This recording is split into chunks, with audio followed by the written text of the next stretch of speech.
So let's start with is this VR thing, and I'm going to use the 360 video all the way up to volumetric virtual reality that we can interact with it, that sort of continuum. Sorry, we just had to do that.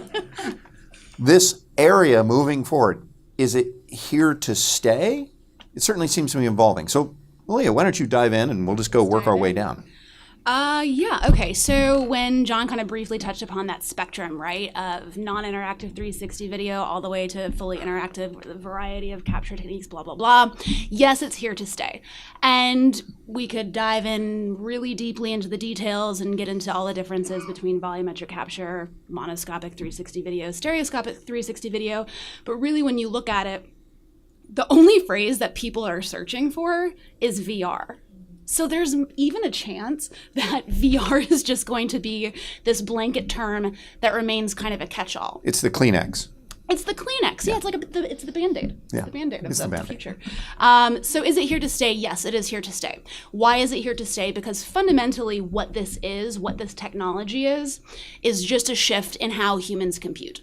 That's what it is. And so when you look at how enormous the first computers were, right, like almost the size of this room, and then you have the PC revolution in the 1980s, you have laptops come up in the 1990s, and then, we're all walking around with these in our pockets, right? And when you go through all of the functionalities that are packed into these computers in our pockets, line item by line item, it adds up. An email, a map, camera, recorder, it adds up to about $1 million worth of 1980s technology. So what this is mobile computing, right? And we're nearing the end of the mobile computing revolution. We're in the place where it's kind of incremental improvements, right? Nothing really jaw-dropping is coming out of phones anymore. And so what we are now heading into is, you can call it spatial computing, you can call it 3D computing, you can call it immersive computing. I don't really care what you call it, but it's going to be a more intuitive way of interacting with the world and communicating and collaborating. And this is just fundamentally, we're now at the start, as we're ending this mobile computing period. We're just at the start of the immersive computing period. So is it here to stay? Absolutely. So there are so many uses for it. And asking, what are you going to use VR for, is kind of like asking, what do you use the internet for? What are you using your phone for? And so all those things that you use your phone for, all those things that you use on the internet, we're just shifting how we're interacting with it. Frank? So I agree with everything that Malia just said. I would love to be the person on this panel that was like, nope. That's why John has me on the panel. I'm going to tell you why it's not going to work. I forgot to invite that person. Yeah. I've been looking at technology all my life, both as a researcher in the research space and as a practitioner and an entrepreneur who's done a lot of startups. And I think as just an old-fashioned filmmaker that I am in my heart, I think that what we're seeing now, and I'll just add to what Malia said, and add this, I want us to look at some of the key differences between the last time we went through the VR iteration and really key differences between what happened with Cameron's 3D. And I say Cameron's 3D because that was really his venture, right? And unlike all of these other times, there's been a profound and tectonic shift in the way that we're creating value in the movie business now, with the emergence, of course, of the Internet of Things and these platforms that are reaching consumers in ways that we've never been able to reach consumers before, right? So these platforms have a different kind of relationship with consumers than what we used to create in the traditional way. There's lots of data, lots of knowledge about everything. I don't need to tell you all in this room, Google and Amazon and Netflix, they all know a lot about us that we wish they didn't know.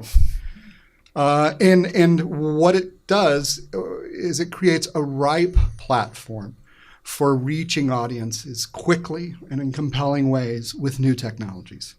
And so that just never existed in the past with all these iterations. And I think when you look at all of the significant value, look at it from a venture capitalist point of view. And by the way, the VCs, as we were talking about, Steve, earlier, are the ones that created all the hype narratives that has now created the sophomore slump that we're experiencing right now. It's Steve's fault. It's Steve's fault, yeah.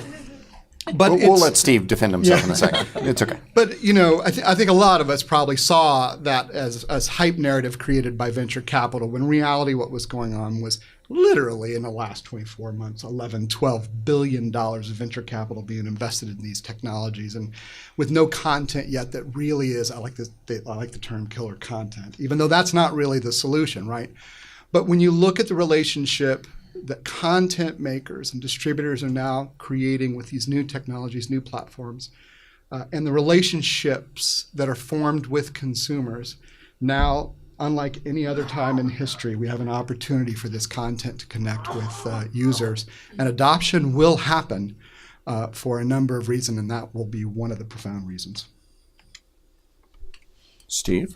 It's going to be hard for you to figure out saying something that all of us didn't say. I'm already ready. I feel so ready. Yeah, it feels so ready. Phil down at the end. So you wanted to say no and couldn't. So I'm going to say my answer doesn't matter. And about is VR here to stay? And that's because it's not a vote. And so you're going to see a lot of articles that say VR is dead, VR is great. You're going to see a bunch of them, and probably more articles saying VR is not going to happen on the internet.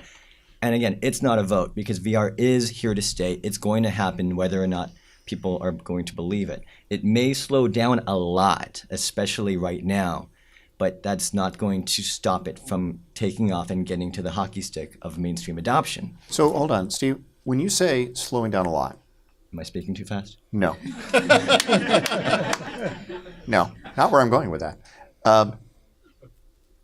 Is it every aspect of VR, or is it VR and entertainment? Because I think there's other parts of VR that are frankly accelerating and going gangbusters, as we were talking about. Entertainment, or the mainstream or broad entertainment, may be slowing down a lot. But I think it's key that we point out to folks that there's certain aspects of this industry that they're chucking just right along. Correct. If there's enough innovation and investment in innovation from venture capitalists happening, then we will see the development of virtual and augmented reality continue at a good pace. But what will slow down, as we'll see from the market, is innovation is the problem in some strange way. That in virtual reality, the pace of innovation is creating a new headset about every month to every other month.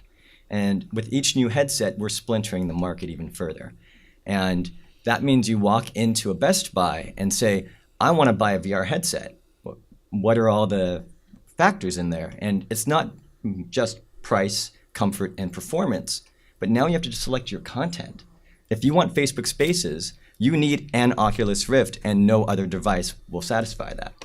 If you want Thunderbird that's only available on the HTC Vive, and if you want the virtual reality, which is a great game on the Google Daydream, then you have to pick what fraction of content do I want, and every new headset that comes out just fractures that ecosystem even more.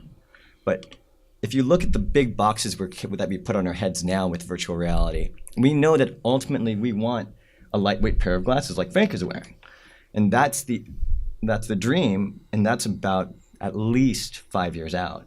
But until then, we're going to see continued micro iterations, a new headset that's 10 grams lighter than the last one, which is better, but still far from where we're going. We're going to see dozens of those headsets come out, and that innovation is what's slowing down the availability of the right content. So when you go in and say, I want to get a headset, you're not going to be able to get the majority of the good content out there, because every good piece is on a different headset.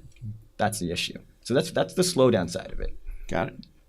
All right, Phil. All right, so Can you bring us home on this one?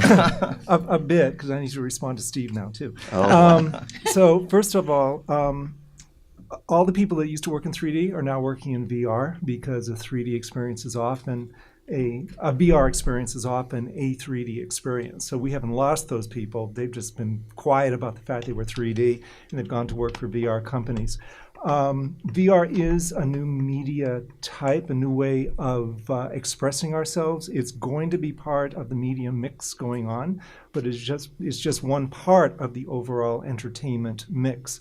So whether it'll be dominant or minor, we'll see as it evolves. And getting to Steve's point of evolution, as John said at the very beginning, it can start with that low-level experience of a 360 video that can be magic window, just waving your phone around. That's going to be here for forever. That's going to be here to stay. But we're also now, for one of the first times, dealing with a new medium that is rising up from the grassroots. So consumers can buy 360 cameras for under $200. So you have to come up with creative ideas and creative uses for that low end. And as you get more and more sophisticated and go up to the headsets that he's talking about, that's how you can differentiate your value proposition. But in terms of production budget, you're also narrowing the size of your market. So we have to take that into account. You have to decide what type of experience you want. Why are you doing it in VR or AR to begin with? Make sure you have a good reason for it. And then if you do it, decide what platforms you want to go for. If you go for just the cell phone waving it around, that's like the entire population of people with cell phones. You get more sophisticated. It might be a higher price point for the consumer if you can sell it, or a really good marketing experience, or a fantastic location-based entertainment experience. But you have to budget it appropriately, knowing that you're going to reach a smaller number of people.